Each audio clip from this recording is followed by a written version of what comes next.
क्या कभी 6 की पावर 1 2 3 लगाने पर लास्ट डिजिट 0 बन सकता है?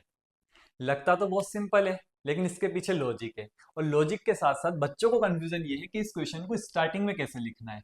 सुनो ध्यान से, क्वेश्चन क्या बोल रहा है, चेक करना है वेदर 6 की power n can and with the digit 0। क्या 6 की पावर n 0 पे एंड करेगा कभी? For any natural number n, 6 की पावर n जो है for any natural number n, n कौन है? Natural number. नेचुरल नंबर क्या होता है? 1 2 3 4 5 6, इस तरीके से आगे। 6 की पावर 1 2 3 4 5 6 लगाने पर क्या कभी लास्ट डिजिट 0 आता है? बच्चों को पता है कि सर 6 की पावर आप कुछ भी लगा लो, 6 की पावर आप कुछ भी लगा लो, लास्ट डिजिट तो हमारा 6 से बनने वाला है, 0 तो बनने वाला नहीं है। इसका मतलब यहाँ पे इसका आंसर तो हमें पता है, इसका आंसर हमें पता है कि नहीं सर ऐसा नहीं होने वाला है। बट हमें क्या देखना है? इसका रीजन, इसके रीजन लिखना पड़ेगा हमें। ठीक है, तो रीजन लिखना है तो देखना पड़ेगा इसके पीछे लॉजिक क्या कहता है।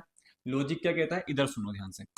स्टार्टिंग कैसे याद रखनी है? अगर पहली लाइन मुझे पता है ना, तो बाकी का मैं पूरा लिख सकता हूं। अगर पहली लाइन पता है, पहली लाइन मुझे उठानी कहां से, क्वेश्चन ही मेरी हेल्प करेगा कि यहां बोल रहा है विद द डिजिट 0, यहां फोकस करो, 0 पे एंड करना चाहिए। अच्छा, कोई भी नंबर दुनिया का कोई भी नंबर जो 0 पे एंड कर रहा है, दुनिया का कोई भी नंबर जो 0 पे एंड कर रहा है, इसका मतलब वो 5 से डिवाइड हो जाएगा।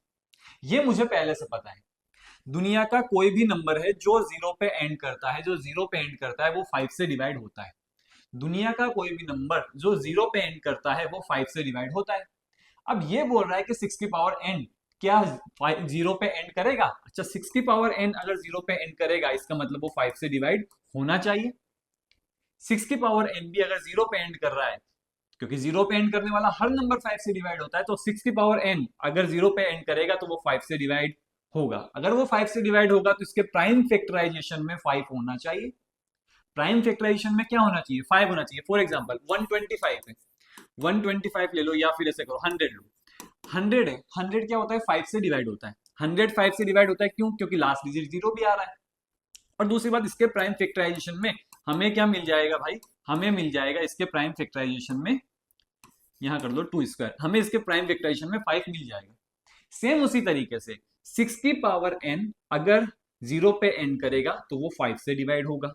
अगर ये 5 से डिवाइड हो रहा है तो इसके प्राइम फैक्टराइजेशन में, इसके प्राइम फैक्टराइजेशन 6 का प्राइम फैक्टराइजेशन करूंगा 2 × 3, इसके प्राइम फैक्टराइजेशन में मुझे क्या दिखना चाहिए? मुझे दिखना चाहिए क्या? 5। लेकिन यहां कोई 5 नहीं है। अगर 6 की पावर n 0 पे एंड करता है तो वो 5 से डिवाइड होगा। अगर ये 5 से डिवाइड होता है तो यहाँ पे इसके प्राइम फैक्टराइजेशन में 5 होना चाहिए, बट इसके प्राइम फैक्टराइजेशन में तो ओनली 2 और 3 है, 5 नहीं है। अब वो 5 नहीं है, इसका मतलब ये कभी भी 5 से डिवाइड नहीं हो सकता। अगर ये कभी 5 से डिवाइड नहीं होगा तो कभी भी 0 पे एंड नहीं करेगा। ये रहा इसका सॉल्यूशन। क्या बोलता है?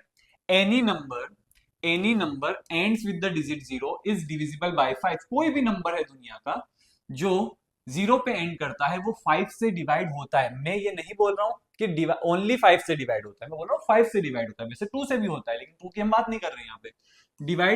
डिविजिबल बाय 5 इफ 6 की power n will and with the digit 0, it should be divisible by 5। और अगर 6 की पावर n भी किससे डिविजिबल, ओ सॉरी, 0 पे एंड करेगा तो डिविजिबल होगा किससे?